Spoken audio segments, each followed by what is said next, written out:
So, discover and explore a topic. This is the very first step that you take in the writing process. So you're finding a topic and you're getting some initial writing and thought about that topic. So you should start your topic inquiry with a question. Okay? For sure, the best way to approach any piece of writing is to start with a question that you want to answer. Okay? You can have a basic overarching subject to your paper, but without this initial question, there will be no forward movement to your writing. It will simply be rotating around your topic, never getting anywhere. Okay? So, find a way that you can approach your topic and get a little bit more focused, is what we're getting at here. Think about problems, issues, or questions about the topic. Are there any that stick out at you as ones you feel you need to address? From these, come up with a list of 3 or 4. Okay? So, think about what you know about this topic, what issues are present in the topic, what kind of things are interesting to you about that topic. Okay? Then you have to explore your questions. So take your questions and you write a brief paragraph for each one. Include in that paragraph notes for yourself in regards to whether the question will be a worthwhile one to follow up on. Also note why the questions might be of interest to others and what value they may find in the answer that you're looking for. Okay? So how is it going to impact other people? How are other people going to benefit from your work? From your writing of the questions, you can usually derive a working subject of reasonable scale and scope. Okay? Something that you can work with in terms of, it'll give you some direction to your piece. It'll give you some element of direction. This is what I want to do. Okay? Now, because this is going to be really writing intensive, we're going to take several pauses in this lecture this time around to try to give you guys a chance to work with your journals. Okay? So first off, I want you to think about the topic you're writing about for the first essay. Are there any issues within that topic that you feel need to be addressed? Okay? So you want to follow the process that we just discussed and write about 3 or 4 pertinent questions about the topic. One difference that I want you to take here. Rather than trying to determine if general audiences would be interested in the answers, I want you to focus on the selection board of the scholarship group you're writing for and how they will regard the questions. Okay? Now, when we're talking about the selection board for the scholarship group, you should take note that, generally speaking, the selection board is going to consist of subject experts. These are the people who have been working in that subject as a career. They know their stuff, and they're going to know if you're trying to bluff them with something that doesn't really work. Okay? So, go through the steps that we just talked about, finding your subject, thinking about how it's going to affect your audience, but put in your place of your audience, you want to put in those subject experts. Okay, how are they going to react to your work? Okay, for this exercise, we're going to take about 15 minutes. I'll let you guys write on that. You go ahead and pause me, and then we will continue once you guys are finished.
All right, and we're back. Now, hopefully you've taken the full time here, the 15 minutes, and thought up what you're going to be doing for your subject matter, okay? What kind of approach you want to take. Now that you've hopefully got a working topic, it's time to take inventory of what you already know about it. So, what you want to do is take the time to write down everything you know about the subject. Everything is fair game, okay? Even if it initially seems to be biased by personal factors such as experience, values, morals, so on and so forth. Okay, whatever you know about your topic, whatever you feel about your topic, every bit of information that you have about that topic, you want to get it written down. You want to get it in a central place so that you know where it is, so that you can work with it. Okay? Based on what you write about your pre-existing knowledge of the topic, you can then write down what you don't know and what you need to find out. Okay? So if you have any doubt about what it is you know about the subject matter, this is a good time to look into those doubts. Try to figure out why you feel doubtful about what's going on. Okay? Now, based on all of these notes, question and working topic can be adjusted to better approach the subject matter. Now, on page 63 of Yagelski, there are flowcharts that allow you to consider how to adjust. Okay? This is the main one that we're looking at here. You can see this right there. Okay? Alright, this is called Adjust Your Question. If you can't read this, I will read it to you. Okay? So, what it's asking first is, what have you learned about what you know about this topic? Okay? And then it asks, do you have sufficient knowledge and interest to pursue this topic? Okay? If that answer is yes, leave your question as is. Okay? This is all in relation to your research question, or the subject matter question that you've come up with as the basis for your essay. Okay, so if you have sufficient knowledge and interest, then leave your question as is. If you do not, then you need to rewrite your question or come up with a different topic. The second line of it asks, what do you still need to know about your topic? Okay, once you answer that, then the next step is, will you be able to learn what you think you need to know to complete this project? Okay. If the answer is yes, then leave your question as is. If the answer is no, you're going to need to rewrite your question to something where you can find the research. Okay? So, you're going to put your notes through this flowchart based on what you've written down about what you already know about the subject and what you don't know, what you need to find out. Okay? Once you've come up with a revised question, okay, use your revised question and working topic as a guide for performing some research on the topic. Specifically, what digital tools such as news feeds, social media, and other online research sources. Okay, do a little bit of research, do a little bit of legwork, see what you can find out about your topic. Sometimes in general, but if you can find some opinions that match up with the approach to things you want to make, okay, then that'll be all the better for you. Now, to wrap up this part of the process, Yagelski recommends writing a discovery draft. This will be an extremely rough draft. Just look at how ideas fit together and see how your position looks on paper. Okay? This is not intended to be 100% perfect. This is actually intended to be something that's going to be corrected later. Something that's going to be revised later. Because you want to get those ideas down and you want to see how they work with each other. Okay? It's not necessarily about perfection at this point. Right now, it's all about, can I make this work?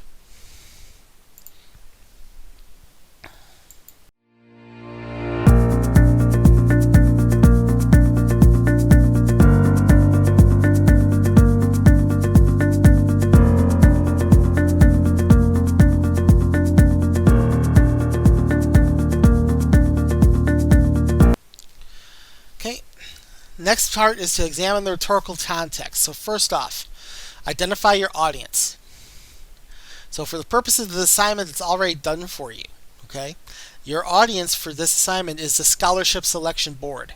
Okay, whoever it is going to make the decision who gets the money. Whoever's going to be reading the essay to judge that. For other writing, though, you should try to identify the key audience for your work. That is, say, the ideal audience. Who is it aimed for? Who is it specifically written for? Okay, who is going to get the benefit the most out of it? So describe who you expect or hope will read the work. Your essay might describe the audience explicitly in words, but most times it is up to you to determine on your own who you want to reach. Okay? So this is a good thing to put into your journal. I'm not going to make you do it right now, but this is a good thing to think about for your journal. Who do you want to see your work? Okay, for other essays, not for this first one, because we already know who's going to be seeing it. It's going to be the selection board. Okay, so whoever your essay is aimed for. Okay. Second, be as specific as possible. Focus on whose mind you want to change or whose viewpoint you wish to magnify, and select that group as your audience. Okay, so this will also determine whether you are writing to a friendly audience or an unfriendly audience. Okay, write with your work with them in mind, using their language, their tone, and their viewpoint. Okay, that's the important thing here. Is you want to try to put yourself into their shoes, and you want to try to emphasize that, yeah, I am on your side. We have common goals, but I may not necessarily have the same ideas that you do. Okay? And explore your audience. Anticipate things such as your audience's preconceived knowledge, their attitude on the subject, and so on, and use that to your advantage. Okay? If you need to, play to those. Okay? Butter them up. Okay? Tell them how smart they are. Tell them how great they are. Okay? If you get them on your side, it's going to be easier for you to get through to them when you try to make your point. Okay? So explore the audience, what they want, what their needs are, what their desires are. Okay? What kind of stuff do they already know? Don't make them feel like idiots, even though you may think they are. Please don't do that. Okay? Don't make the audience feel foolish. Okay? Make the audience feel like you're one of them. Then consider the context. Okay? Think about where and when your writing exists in the greater scheme of the topic. Okay? This involves things such as time. What makes your writing relevant right now? And what makes you think others will be interested in your writing right now? Okay? Why do you feel that it is important you get this information out there? Why is it important that people think about it right now? Think about place. Does it matter where your writing is taking place? Does it impact a certain place or population? How does it affect those factors? Okay? So, that's one thing that's also another thing to consider is your location going to be relevant? Is the place that you're existing in and where you're writing this going to be relevant to the message being presented? And then the purpose. What is your goal for the writing? Have you considered what other outcomes could come about from it? Okay? What kind of things are you going to present? What kind of opinion are you trying to show? What is the ultimate goal that you have for this writing? What do you intend for it to do? Okay? So to illustrate rhetorical context, I wanted to read for you the essay A Modest Proposal by Jonathan Swift.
Considering that it was really kind of brutal. Okay, As it happens, uh, Google Books actually has the full text of it as it was originally published. Okay. Now remember that this is I talked about this last week. This is an essay that was published in the 17th century. Okay. And the primary subject matter was the treatment of the Irish by the British Crown. Okay. So the full title of this work is called A Modest Proposal for Preventing the Children of Poor People from Being a Burden to Their Parents or the Country and for Making Them Beneficial to the Public. Okay? Now keep in mind, this is written by Jonathan Swift, again, who is a really brutal satirist. Okay? There is nothing sacred for him, which is kind of ironic because his day job was he was a priest. Okay? So, take a listen to this, and you will see what kind of venom he puts forth in this. He is really angry in this. Okay, so take a listen. It is a melancholy object to those who walk through this great town or travel in the country when they see the streets, the roads, and the cabin doors crowded with beggars of the female sex, followed by 3, 4, or 6 children, all in rags, and importuning every passenger for an alms. These mothers, instead of being able to work for their honest livelihood, are forced to employ all their time in strolling to beg sustenance for their helpless infants, who as they grow up either turn thieves for want of work, or leave their dear native country to fight for the Pretender in Spain, or sell themselves to the Barbados. I think it is agreed by all parties that this prodigious number of children in the arms or on the backs or at the heels of their mothers, and frequently of their fathers, is in the present deplorable state of the kingdom a very great additional grievance, and therefore whoever could find out a fair, cheap, and easy method of making these children sound and useful members of the Commonwealth would deserve so well of the public as to have his statue set up for a preserver of the nation. But my intention is very far from being confined to provide only for the children of professed beggars. It is of a much greater extent, and shall take in the whole number of infants at a certain age, who are born of parents in effect as little able to support them as those who demand our charity in the streets. As to my own part, having turned my thoughts for many years upon this important subject, and maturely weighed the several schemes of other projectors, I have always found them grossly mistaken in their computation. 'Tis true, a child just dropped from its dam may be supported by her milk for a solar year, with little other nourishment, as most not above the value of 2 shillings, which the mother may certainly get, or the value in scraps by her lawful occupation of begging. And it is exactly at 1 year old that I propose to provide for them, in such a manner as, instead of being a charge upon the parents or the parish, or wanting food and raiment for the rest of their lives, they shall, on the contrary, contribute to the feeding and partly to the clothing of many thousands. Just let that simmer there. That's a bit of foreshadowing. There is likewise another great advantage in my scheme, that it will prevent those voluntary abortions and that horrid practice of women murdering their bastard children, alas, too frequent among us. Sacrificing the poor innocent babes, I doubt more to avoid the expense than the shame, which would move tears and pity in the most savage and inhuman breast. The number of souls in this kingdom being usually reckoned 1.5 million, or these I calculate there may be about 200,000 couple whose wives are breeders, from which number I subtract 30,000 couples who are able to maintain their own children.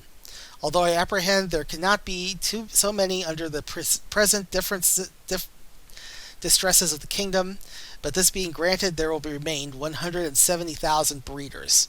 Now, please forgive me if I'm having trouble here, because this is an original text I'm reading from, and it's one of those texts where F's and S's are kind of interchangeable, okay? Except so you have to figure it out from context. I again subtract 50,000 for those women who miscarry or whose children die by accident or disease within the year. There only remain 120,000 children of poor parents annually born. The question, therefore, is how this number shall be reared and provided for, which, as I have already said, under the present situation of affairs is utterly impossible, by all the methods hitherto proposed. For we can neither employ them in handicraft or agriculture, we neither build houses, I mean in the country, nor cultivate land.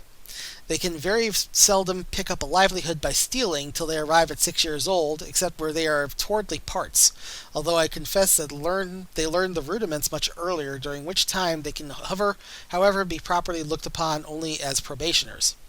As I have been informed by a principal gentleman in the county of Cavan, who's protested to me that he never knew above 1 or 2 instances under the age of 6, even in a part of the kingdom so renowned for the quickest proficiency in that art. I am assured by our merchants that a boy or girl before 12 years old is no saleable commodity, and even when they come to this age they will yield above 3 pounds or 3 pounds and half a crown at most on the exchange, which cannot turn to account either to the parents or the kingdom, the charge of nutriment and rags having been at least 4 times that value. So basically what he's saying right now is they can't really make a livelihood, and they're not really good for slave labor either. Okay? I shall now therefore humbly propose my own thoughts, which I hope will not be liable to the least objection. I have been assured by a very knowing American of my acquaintance in London that a young healthy child, well nursed, is at a year old a most delicious, nourishing, and wholesome food, whether stewed, roasted, baked, or boiled, and I make no doubt that it will equally serve in a fricassee or a ragout. I do therefore humbly offer it to public consideration that of the 120,000 children already computed, 20,000 may be reserved for breed, whereof only 1/4 part to be males, which is more than we allow to sheep, black cattle, or swine. And my reason is that these children are seldom the fruits of marriage, a circumstance not much regarded by our savages, therefore 1 male will be sufficient to serve 4 females. That the remaining 100,000 may at a year old be offered in sale to the persons of quality and fortune through the kingdom, always advising the mother to let them suck plentifully on the last month, so as to render them plump and fit for a good table. A child will make 2 dishes and entertainment for friends, and when the family dines alone, the fore or hind quarter will make a reasonable dish, and seasoned with a little pepper or salt will be very good boiled on the 4th day, especially in winter. So, in other words, soup's on. I have reckoned upon a medium that a child just born will weigh 12 pounds, and in a solar year, if tolerably nursed, increaseth to 28 pounds. I grant this food will be somewhat dear, and therefore very proper for landlords, who, as they have already devoured most of the parents, seem to have the best title to the children. A little bit of 17th century snark there. Infants' flesh will be in season throughout the year, but more plentiful in March, and a little before and after. For we are told by a grave author, an eminent French physician, that fish being a prolific diet, there are more children born in Roman Catholic countries about 9 months after Lent than there any other season. Therefore, reckoning a year after Lent, the markets will be more glutted than usual, because the number of popish infants is at least 3 to 1 in this kingdom, and therefore it will have one other collateral advantage by lessening the number of papists among us. Yeah, now we're digging on the Catholics.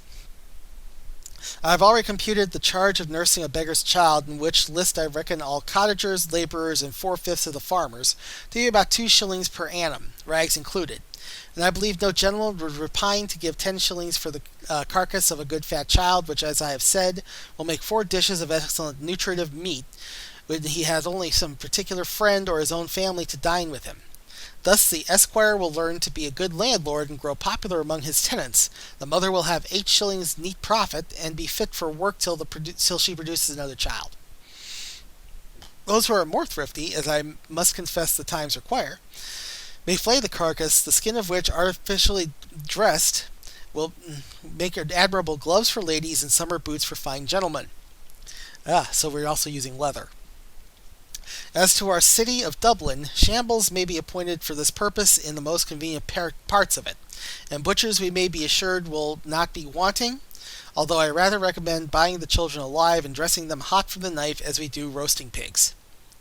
A very worthy person, a true lover of his country, and whose virtues I highly esteem, was lately pleased in discoursing on this matter to offer a refinement upon my scheme.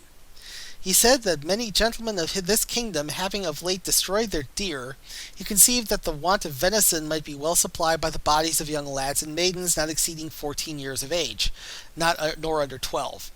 So great a number of both sexes in every country being now ready to starve for want of work or service, and these to be disposed of by their parents if alive, or otherwise by their nearest relations, but with due deference to the excellent to so excellent a friend and so deserving a patriot, I cannot be altogether in his sentiments. For as to the males, my American acquaintance assured me from frequent experience that their flesh was generally tough and lean like that of our schoolboys, by continual exercise, and their taste disagreeable, and to fatten them would not answer the charge.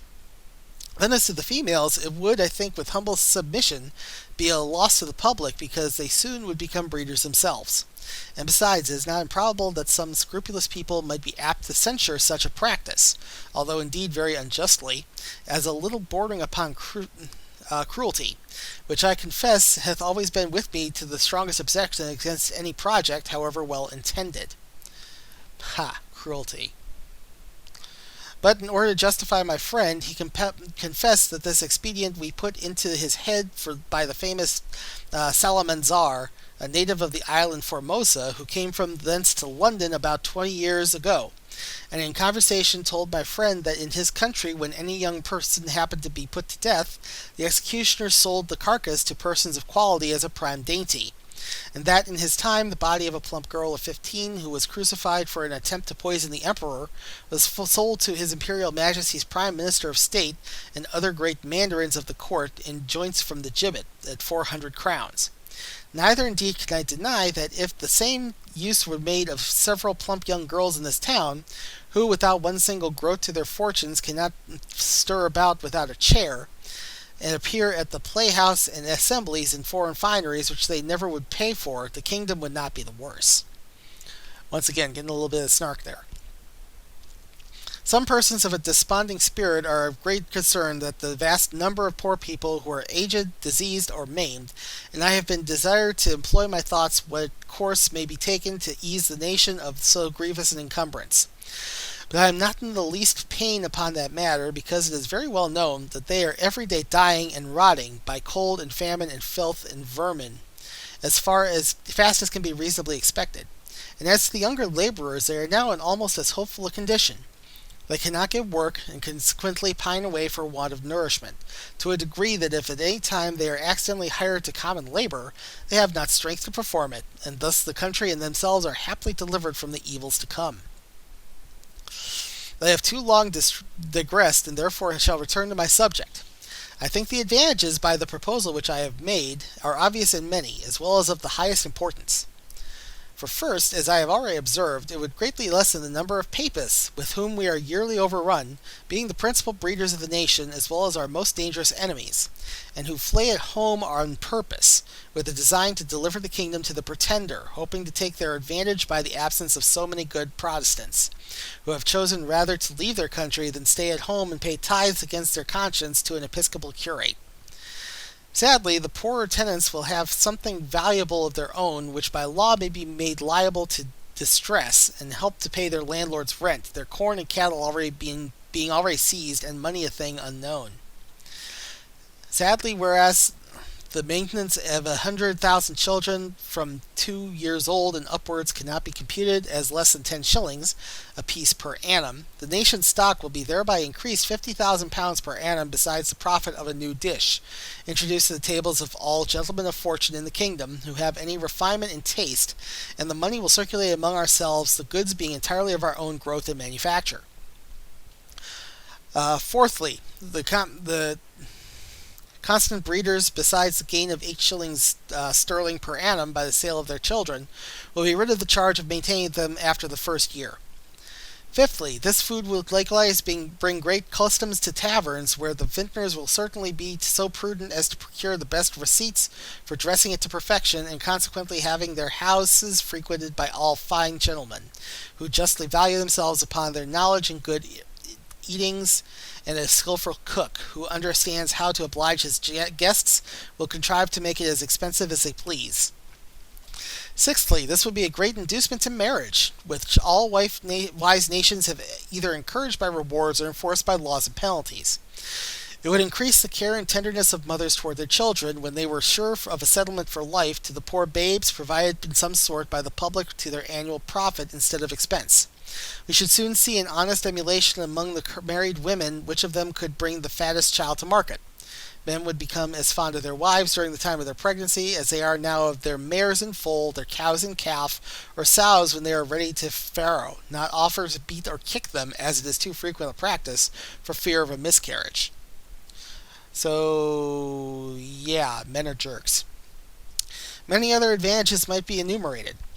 For instance, the addition of some 1,000 carcasses in our exportation of barreled beef, the propagation of swine's flesh, and improvement in the art of making good bacon, so much wanted among us by the great destruction of pigs, too frequent at our tables, which are in no way comparable in taste or magnificence to a well-grown fat yearling child, which roasted whole will make a considerable figure at a Lord Mayor's feast, or any other public entertainment.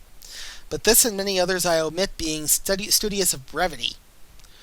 Yeah, he's already about 12 pages in. I think brevity already went out the window.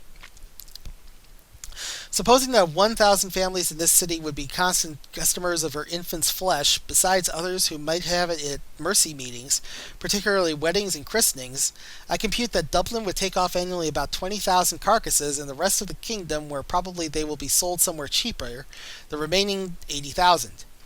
I can think of no one objection that will possibly be raised against this proposal, unless it should be urged that the number of people will thereby be much lessened in the kingdom. This I freely own, and was indeed one of the principal design in offering it to the world.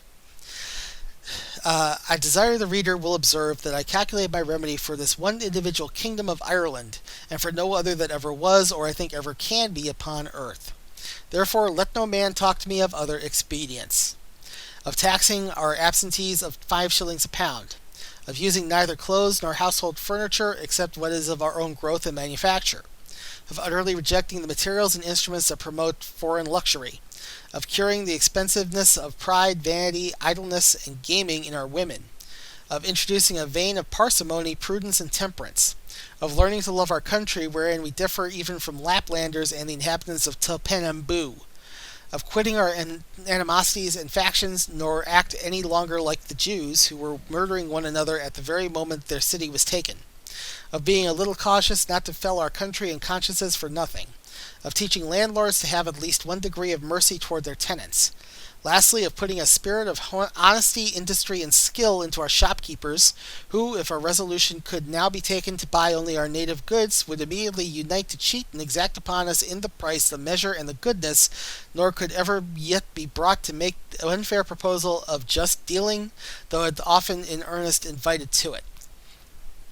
Therefore, I repeat, let no man talk to me of these and the like expedients till he hath at least some glimpse of hope that there will ever be some hearty and sincere attempt to put them in practice. Okay, so basically, yeah, I know all these things are better, but ain't nobody got time for that. But as to myself, having been wearied out for many years with offering vain, idle, visionary thoughts, and at length utterly despairing of success, I fortunately fell upon this proposal, which as is wholly new, so it hath something solid and real, of no expense and little trouble, full in our own power, and whereby we can incur no danger in disobliging England. For this kind of commodity will not bear exportation, the flesh being of too tender of a consistence to admit a long continuance in salt, although perhaps I could name a country which would be glad to eat up our whole nation without it.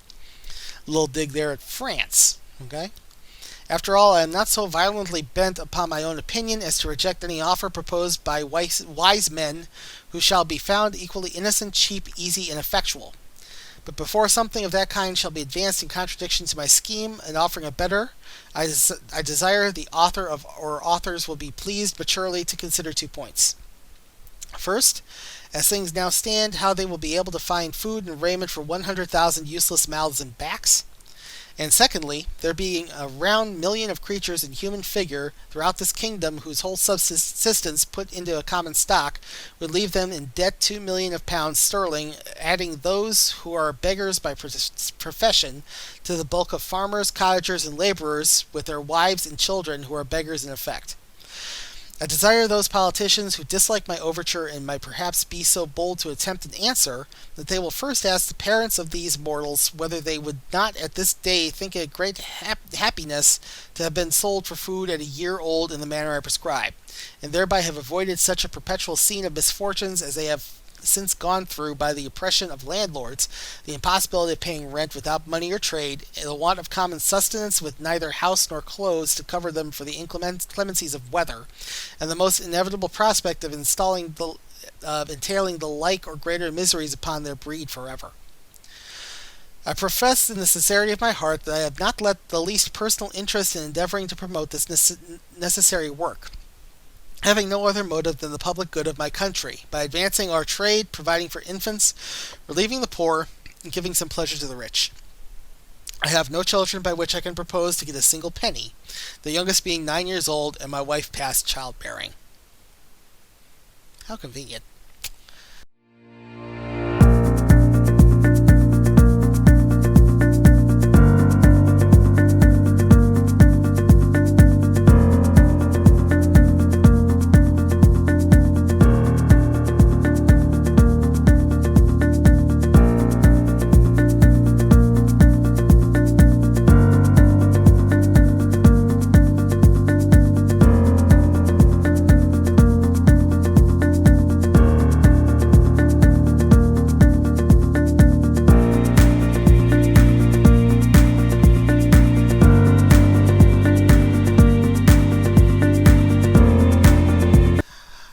So, just to get a little bit of background information on that, on the context that was written in. Swift was living in Dublin. He is an Episcopal pastor, so that means that he is able to marry. Okay, he's a Protestant pastor. He is living in Ireland at the time of English occupation, where basically the English decided that we own you now, and basically. If you hear a lot of stuff about the Irish resenting the English, this period in history is why, because they had a tendency to treat the Irish like chattel, basically. So Swift is kind of taking it one step further and saying, okay, why don't we just literally treat them like cattle and eat them? Okay, so you may notice that he said, "Let no man speak of these other expedients," mainly because those are his actual argument. That's what he wants done. But he's being really, really snarky about it and saying, yeah, I want this done, but I'm being realistic here. Nobody's going to do this, so let's just go ahead and skip the pretenses and just get right to the cannibalism. Okay? Like I said, Swift is a pretty biting author here. Okay? And this is one of his works that has endured because of the just sheer amount of vitriol that he put into that work. Okay, so think when you hear somebody talk about this, think about the rhetorical context that was written in. Okay, and this is a good example of how that will affect how the audience is going to react to it. Okay, you can imagine that the audiences at the time were probably horrified, realizing, "Oh my God, what have we done? What have we become? We are inhuman." Okay. All right. So, continuing on with examining the rhetorical context here. Next thing is to review your question. In light of the writing you have done since composing your base question, reevaluate the question and whether it is a good fit with the writing you've done. If necessary at this time, you can adjust the question. Okay, if you feel like your question is not going in far enough, or you aren't finding or if the stuff that you're finding doesn't really answer the question, maybe you need to adjust the question to something that research can answer. Okay. This should be done to adjust for context issues such as shifts in audience or reconsideration of general context. If at some point you decide, okay, I need to talk to a different group, I need to have a different audience, or the general context may have a tendency to shift and when you're in the middle of writing something. Okay. Then develop your discovery draft. Add to your draft to account for new context issues. Okay. Add stuff to it. Delete from the draft for the same purpose. If you've got stuff in there that doesn't work anymore, go ahead and take it out. Take stock of anything that you might have discovered through this process that you want to explore further, and do that exploration to add to the information. Okay? you may have to do a little bit more research because something came up and it's giving you a different perspective, and now you have to figure out how that perspective works. Okay?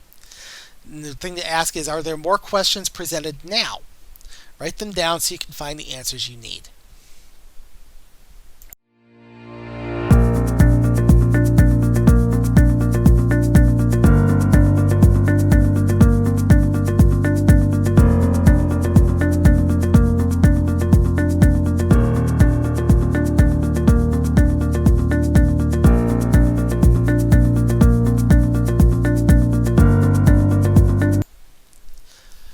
Alright, the next one is to select the appropriate medium. Remember, we talked about medium being part of the message.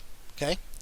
Although you won't have an option for this assignment, in other circumstances you will have a choice to make as to what medium is the most effective for getting your point across in the way you want it understood. This is especially true with digital media, which can be used to create rich multimedia presentations to get a point across. Okay? Especially in modern times, okay, we have a lot of different options in terms of medium for your work. Okay, in academics, you're kind of limited right now. You still have to do writing. You still have to do oral presentations. You still have to work with PowerPoint. Okay, if outside of a school setting, though, you have a lot of options, including multimedia, video, audio. Okay. Some places do little animations. Okay, some places allow you to put together animations. All right. The main consideration to keep in mind is how the medium might reshape your project. Is there something that's going to change because the medium changes, and that's going to change your message? Some media can change perceptions simply because of the difference in presentation. If you're speaking it, it's going to be a lot different than just letting somebody read it. Conversely, if they're seeing it, it may be different than just hearing it. So, here's what I'm going to do here. We have a little experiment I want to do with you. Okay, I always do this in class, but it's kind of hard to do on this, so I'm going to actually have you guys do this yourself. Okay, so first off, you're going to need a coin. Okay. What I'm going to do is I'm going to play you a clip from a presidential debate. Okay, it's a historical presidential debate. It's specifically from 1960. Two candidates in question. For the Democrats, it's John F. Kennedy. For the Republicans, it's Richard Nixon. Okay, this is a significant debate because it is the first one that was ever televised. Now, the thing is that most of these debates previous to this have been done on the radio. Okay, and this one is no different. Not only in addition to the television broadcast, they also did it on the radio. Okay, that led to a different perception of voters depending on what medium they what medium they heard it in. Okay, or what medium they consumed. Okay, for television audiences, because they were able to see the candidates, they felt that Kennedy was the winner. Okay, conversely, the radio audiences who had no visuals, all they had was the audio, the radio audiences thought that Nixon won. Okay? So we're going to do a little experiment here to try to see if we can replicate this effect. Okay? So, here's why you have a coin. You're going to flip the coin, and if you come up with a head, you can watch the video as I play it. If you come up with a tail, you have to turn away from the video as I play it. Okay? So if you hit tails, the only thing you'll have to work with is the audio. Okay? If you hit a head, you will also get the chance to watch the video. Okay?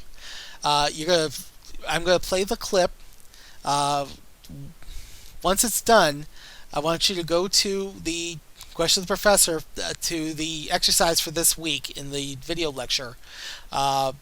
This week I'm going to be asking you guys to rate which candidate did better, and then tell us how you consumed it, whether you were watching it or if you were just listening to it. Okay, so I'm going to bring this debate up, and we will have you guys take a look at it.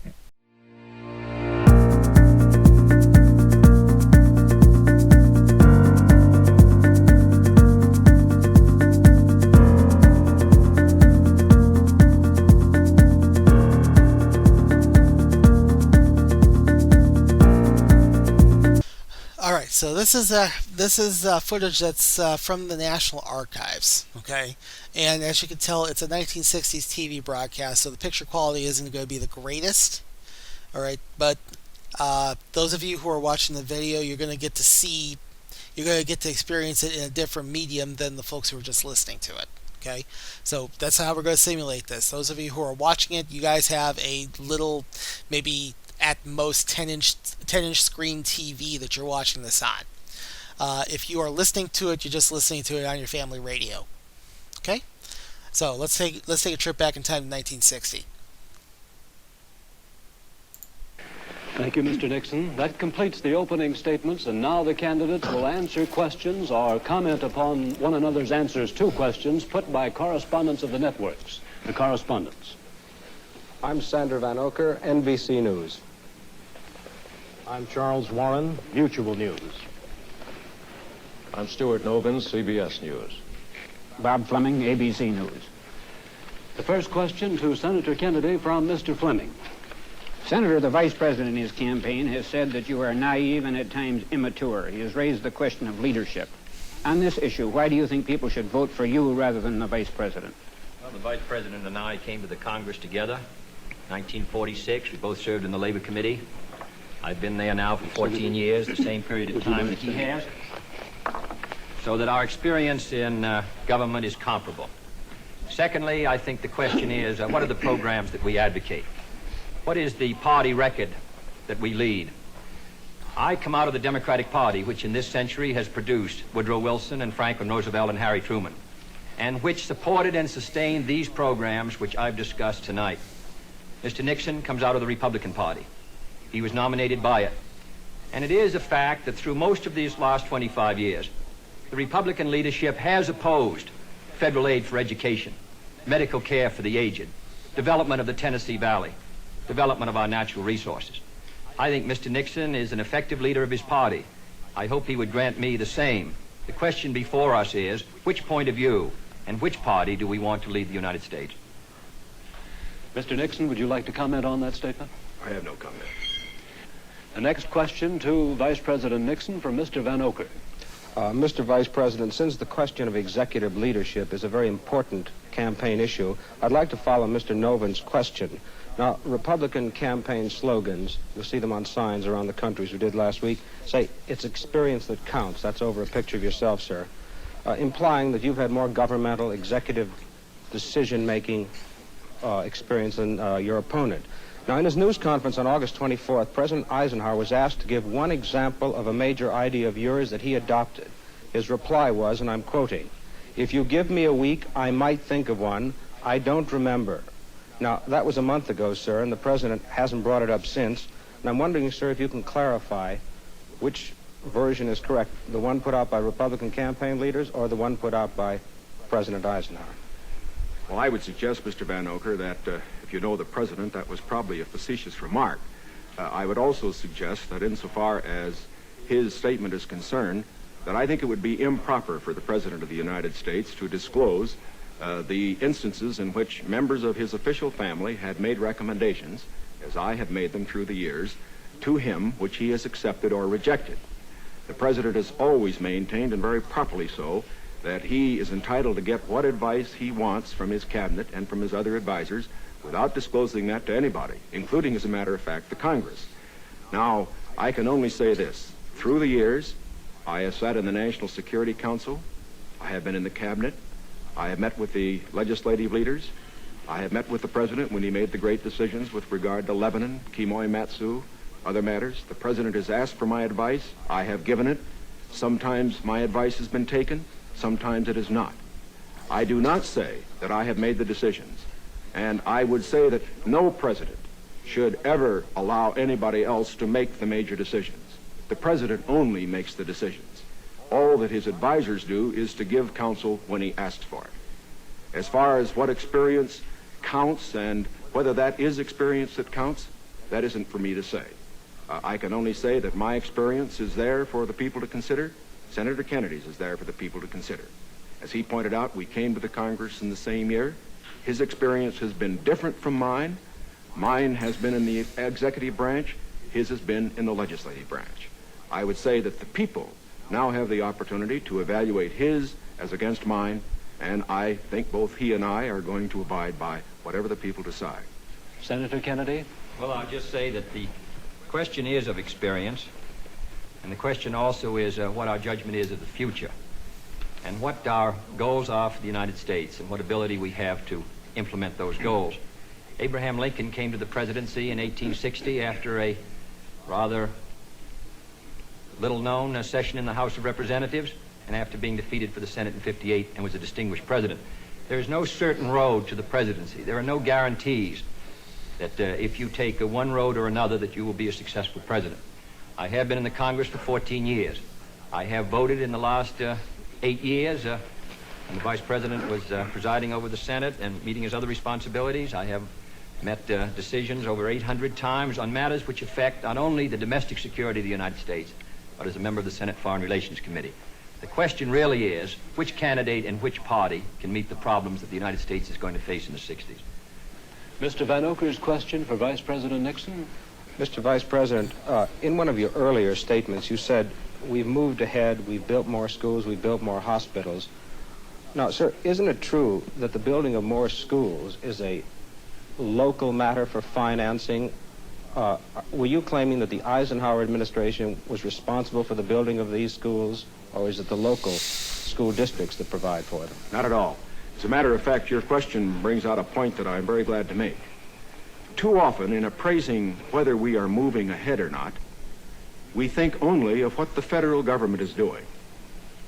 Now, that isn't the test of whether America moves. The test of whether America moves is whether the federal government, plus the state government, plus the local government, plus the biggest segment of all, individual enterprise, moves. We have, for example, a gross national product of approximately $500 billion. Roughly $100 billion to $125 billion of that is the result of government activity. $400 billion, approximately, is a result of what individuals do. Now, the reason the Eisenhower administration has moved, the reason that we've had the funds, for example, locally, to build the schools and the hospitals and the highways, to make the progress that we have, is because this administration has encouraged individual enterprise. And it has resulted in the greatest expansion of the private sector of the economy that has ever been witnessed in an 8-year period. And that is growth. That is the growth that we are looking for. It is the growth that this administration has supported and that its policies have stimulated. Senator Kennedy? Well, I must say, I think the reason that the schools have been constructed is because the local school districts were willing to increase the property taxes to a tremendously high figure, in my opinion, almost to the point of diminishing returns in order to sustain these schools. Secondly, I think we have a rich country, and I think we have a powerful country. I think what we have to do, however, is have the president and the leadership set before our country exactly what we must do in the next decade if we're going to maintain our security in education, in economic growth, in development of natural resources. The Soviet Union is making great gains. It isn't enough to compare what might have been done 8 years ago, or 10 years ago, or 15 years ago, or 20 years ago. I want to compare what we're doing with what our adversaries are doing, so that by the year 1970, the United States is ahead in education, in health, in building, in homes, in economic strength. I think that's the big assignment, the big task, the big function of the federal government. All right, so now that you've heard both sides and seen both sides, go ahead and get to the questions professor under the thread for week 4 exercises. I want you to submit a reply that says who you felt did better, okay, and why you felt whoever it was did better, okay. And it'll be interesting to see what the comparison is between who did what. So I also want you to tell me whether you watched it or you just listened to it. Okay? Alright, let's give you a few minutes to do that.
Alright, so we're back, and now we're at the next we're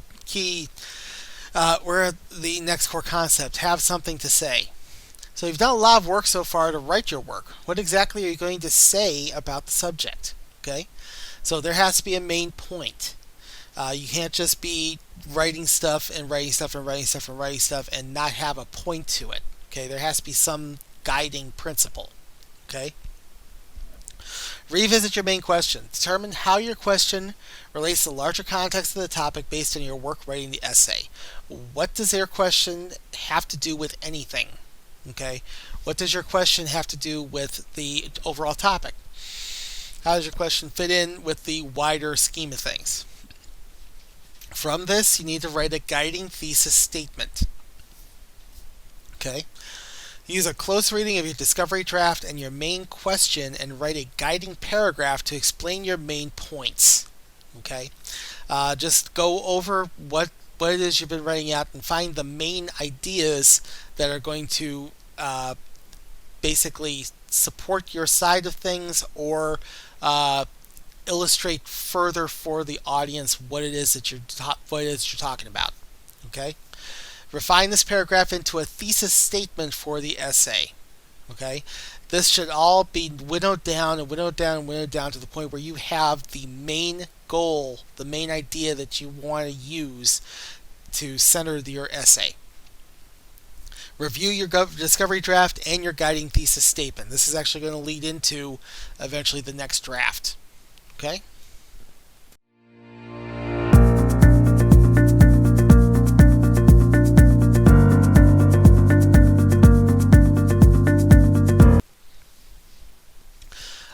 Next step, back up what you say. At this point, you are now going to support your assertions from your writing. Look at your discovery draft in context with your guiding thesis statement and break down the points to find the reasons and evidence you need. Okay? So, how are we going to do that? Well, the first thing you got to do is list your major claims or assertions. What are the main points that you make, okay, in your discovery draft? What are the main points that support your guiding thesis statement that you make in that discovery draft? Okay? Once you have that list, you need to explore each one. Okay? Explore it in detail. Use your research. Okay? And you need to prioritize them. What's the most important? What's the next most important? What's the next most important? Okay? What's going to be the most illustrative? What's going to be the next most illustrative? So on and so forth to the least illustrative. Okay? Identify potential sources. Out of your research that you've done, identify which of them are going to be the most important ones, and the ones that are going to support you the best. Okay? And then begin exploring each claim. Look at how each claim lines up with the research you've done. Okay? What does the research do to support that claim? Once your claims and assertions have been broken down, review your discovery draft and guiding thesis statement again, and this time include your evidence and reasons. Okay? From this gets you into writing your complete draft. Okay? This is going to be your first, not your first draft, but it's going to be your revision draft. Okay? Remember, this is again going to be a rough draft, not a perfect document by any measure. Okay? This is your revision draft. It is getting your ideas out there. Okay? Getting your argument arranged, getting everything organized, getting your evidence in place to the point where you have a working paper. Okay? This is the first draft that you present to your workshop group.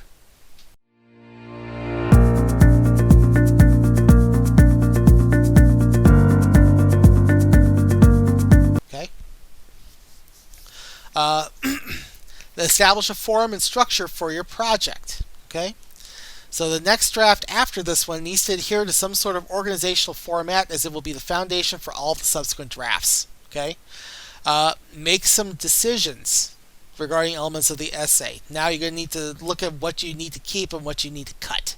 Okay? They recommend starting with the genre. Okay?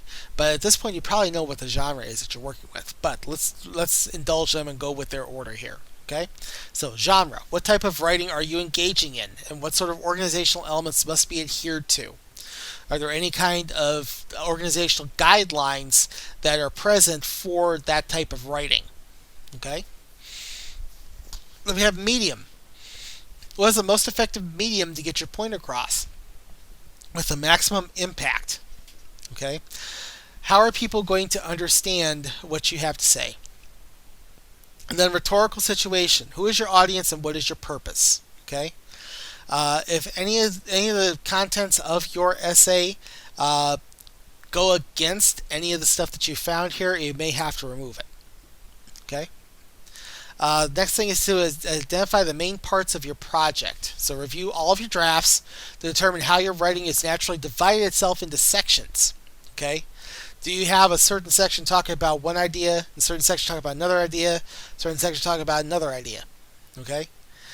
I can tell you that the easiest rule of thumb for this, for essays of the length that we're working with, is that each one of those is going to be its own paragraph.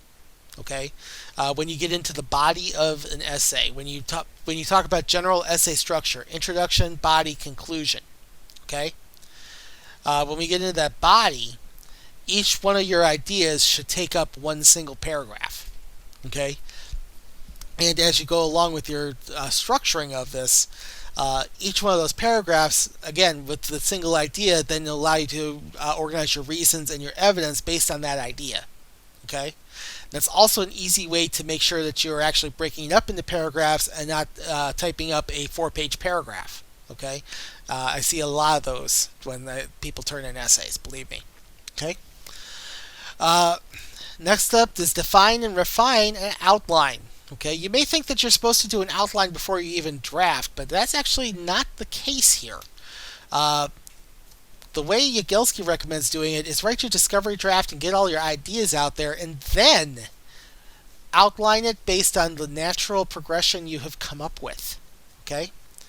This will give the work more structure beyond what it's already got, which will allow you to follow the framework in the following drafts. Okay? As you go along, now that you have this outline, you know where things need to go, you know how you're trying to organize your thoughts. And then at this point, you also write and revise the next draft. Okay?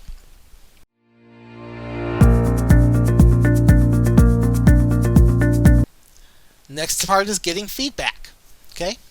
Have a trusted reader look at your work and offer you opinions on it. You should be looking for constructive criticism focused on both what you've done right and what could use improvement. Okay? This is important. All right, you guys will need to give each other feedback on these papers. Okay, and mainly because it helps to help other writers as they're helping you. Okay, it helps you to improve. This class is going to be engaging in peer feedback sessions, which is the workshop sessions. Okay, where you will be giving feedback to your teammates on their essays. Again, this will be feedback of a constructive nature. Okay. So one thing I would recommend, and I always recommend this in workshop sessions, for the first bit of feedback you give to your teammate whose paper you're reading, tell them something you're doing right. Okay.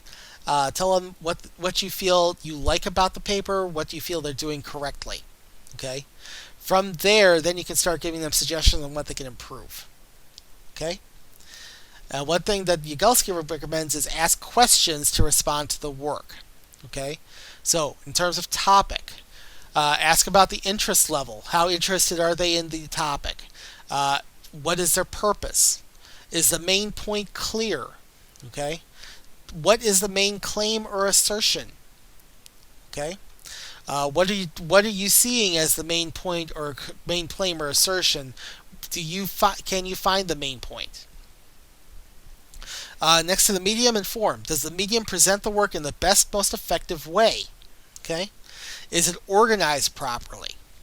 Is there an effective introduction and conclusion? Are these things that are going to grab your attention and make you think about the paper after you're done with it? Okay.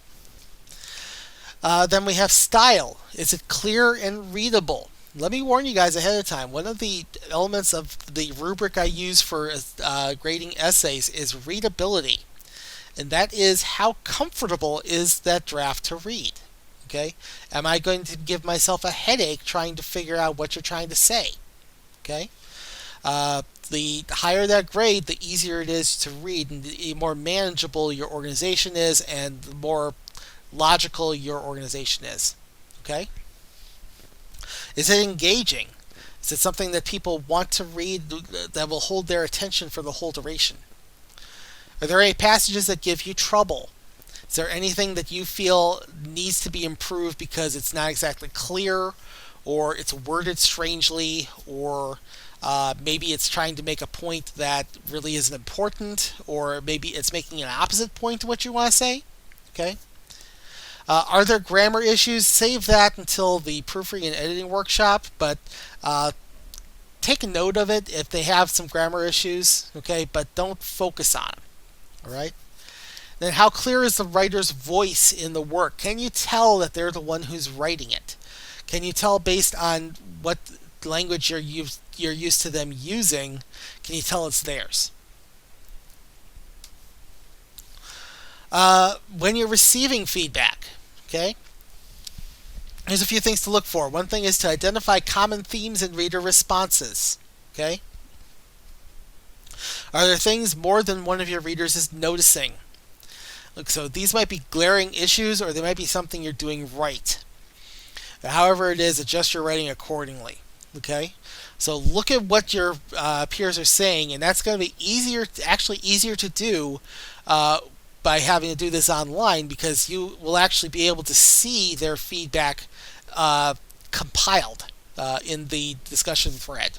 Okay? So look at what they're saying about the paper. Look at there's a consistent patterns to it. If most of your peers feel that something works, leave it alone. Okay? They feel like, yeah, you make a good point and you've got it worded right and it feels good to read, leave it alone. If most of your peers feel something is a problem, it most likely needs fixing. Okay? So if you have 3 out of 4 of your peers telling you that something is an issue, chances are either the 4th one may have either liked it or may have missed it. Okay?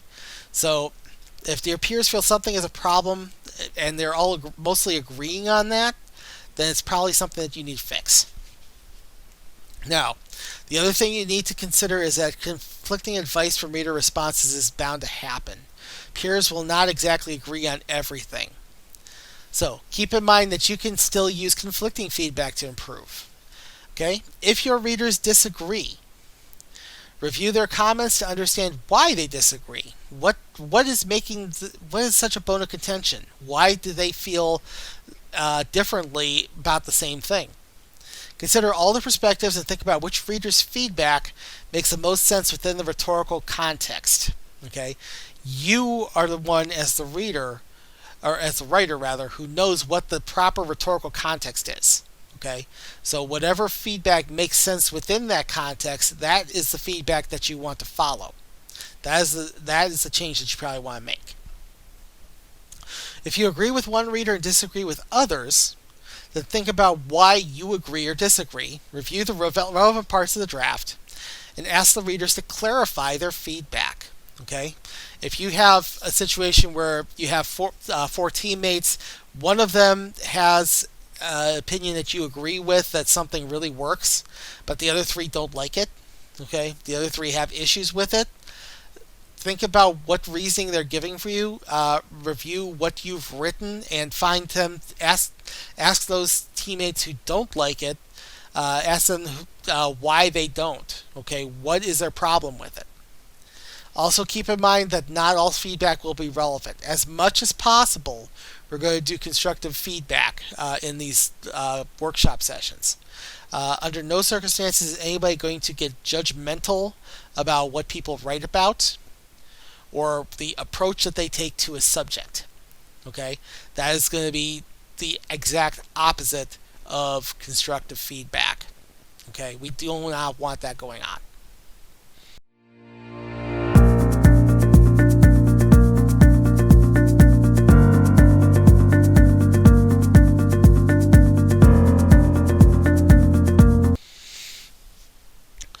Alright, so Once we're done with the workshopping, identify possible revisions based on your readers' feedback. What can you do to change and make the paper better? Look for where the peer feedback agrees on what you're doing well as where the main concerns are. Based on those comments, use that as the basis for your revisions. Okay? Look at what they're saying. Mold it based on what they're telling you. From here, you can move forward with revision. So first, focus on content. Read over your draft to determine if you have fully fleshed out your points. Look at your main idea, reading for clarity. Look for the overall work and ensure it keeps a consistent focus on the subject. Also read for the development of your ideas. How have you supported your work? What kind of evidence are you presenting? What kind of reasoning are you presenting? Okay? Try to see what your peers are seeing. Okay? Especially if they're telling you that you have some content issues. Okay? So think about whether you have clearly fleshed out your main idea. Look at your points and make sure that you have enough evidence to support them. Enough logical reasoning to support them. Okay? At this point, next you want to focus on form. Okay? So check the organization of the work. Does it follow a logical progression, and is it easy for a reader to follow? Can they get from point A to point B to point C to point D in the way that you want them to? Or are they meandering all over the place because you haven't really focused too much? Okay? Look at transitions between ideas and ensure that they are logical and create a good natural flow. Okay? When you are setting up the body of your essay, your first idea should lead into the second idea. And that should lead into the third idea. And that should lead into the fourth idea. There has to be a good, smooth transition between each of those ideas in order for it to not be jarring for the reader. Okay? Because if the reader has an abrupt transition from one to the next, that's likely going to take them out of the reading. Okay? How does the medium work for the point you're trying to make? How much impact does the medium add to the work? Okay? Does presenting it in this format create a greater or a lesser effect to what you're trying to say? That's basically what that gets to. Then consider your rhetorical situation. Review the revised draft to make sure it still fits your purpose, your audience, and your entire rhetorical situation. Again, you are the one. You are the one who knows what your rhetorical situation is, which means you are the one that's going to have to decide whether the feedback matches with that rhetorical situation, or you may need to reconsider things. Okay? Revisit your introduction and conclusion. Make sure that they are strong enough. Make sure that they are good enough to support the work. Make sure that your introduction pulls your audience in and makes them compelled to read the rest. Make sure your conclusion leaves the audience with something that they're not going to forget about your paper. And then prioritize your potential revisions. Okay?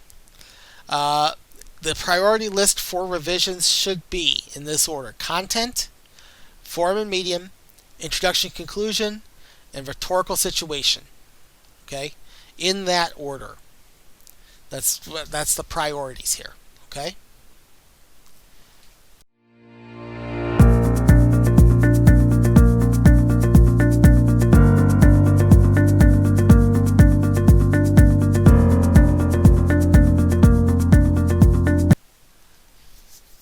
Next part here, strengthen your voice. Use your revisions to give yourself a clearer, stronger, and more focused voice. Okay? Again, consider your rhetorical context. Are there any expectations or restrictions on your voice, tone, or writing style? Okay? Think back to when we were reading the Jonathan Swift. Okay? He's got certain restrictions on his voice. He can't be too offensive. He's presenting an idea that is absolutely repulsive, but he has to do it in an academic style, okay, much as is befitting an Episcopal minister. Okay, tone and writing style. At this point, he was a well-known satirist. He'd already published Gulliver's Travels, so people were familiar with his style and familiar with his tone and familiar with his certain ability to be an utter jackass. Okay, let's be honest. Okay, but he's also had a point to his jackassery. All right. How do they fit the form and genre of the work? Does your draft have the right voice for the rhetorical situation? Is it going to reach the audience? Is it going to reach what you want them to understand? Consider whether you should use first person. Contrary to what everyone tells you in high school, yes, you are allowed to use I in certain scholarly contexts, especially persuasive ones. Because if you're going to persuade somebody, they have to know that the writer believes in it too, and it's not just regurgitating something that he was told to write. Okay. Determine whether you can use an I based on the rhetorical situation. Okay. Some circumstances you are not allowed to use it. Other circumstances, such as these scholarship essays, may absolutely call for it. Okay. You may have to use the I for that circumstance. Okay. And strengthen your voice. Reread your draft aloud. In fact, read it out aloud to other people that you're around you so that they can give you feedback. Okay? This can sometimes help you to refine your voice and make it sound more like you. If you're reading it and it's making you sound like you are, I know in the Collaborate session earlier, I mentioned the stereotype voice of an academic sounds like a hoity-toity Harvard professor. Okay, even though no professors that I know of speak that way. Okay, they have this certain accent they use. They have this certain nasal quality. This whole I'm so superior, looking down my nose at you kind of attitude. If you're writing and you sound like that when normally you sound normal, that's not being authentic. That's not your voice. Okay? So read it aloud and make sure it sounds like something you would talk about naturally and comfortably. It can also help to refine the voice to sound more authoritative, more like an expert. Okay? So there is a balance that you can take to make yourself sound like an expert but still sound like you. Okay? But it also allows you to evaluate whether the voice remains consistent. Are you always staying in that same tone? Okay? Do you always maintain that same voice, that same sentence structure, that same wording? Okay? Are you staying consistent with it? There is a joke that goes around with composition teachers about plagiarism. And the joke is that the tone, the voice changes from the introduction to the body to the conclusion. Okay? So the absolute extreme version of this joke that goes around is the diagram of the paper goes like this. Introduction says, "Hey, yo, prof, here's my paper." The body is 16 paragraphs of absolutely brilliant PhD quality work. Conclusion is, "Okay, that's my paper. Okay, thanks, bye." Okay? You can definitely tell what's been plagiarized there. Now, that's an extreme example, but it kind of illustrates this point. Okay? Consistent voice is going to help you connect with your audience. It's going to help keep you in the rhetorical context. Okay? It's going to keep the paper being you.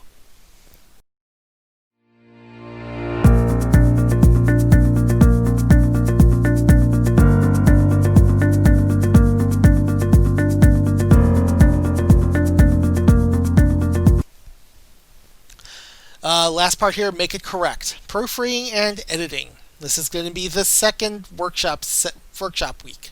Okay? Ensure that the language is correct, the grammar, spelling, and mechanics are in line with standard practice. Okay? Again, Purdue OWL is going to be a good resource here. They have a lot of stuff for grammar. They have a lot of stuff for usage, for mechanics. Okay? Punctuation, anything that you may have trouble with. Anything you may be questioning, go there to find out whether it's being done right. Okay?